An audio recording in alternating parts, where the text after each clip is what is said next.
पर्वताप्रमाणे पासक करणे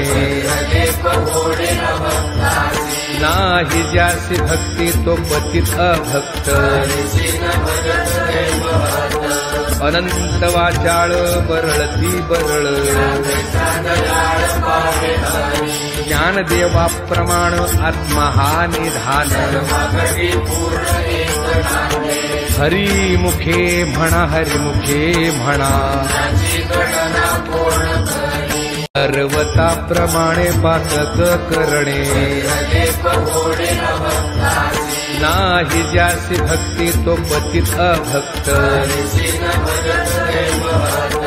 अनंत वाचाळ बरळती बरळ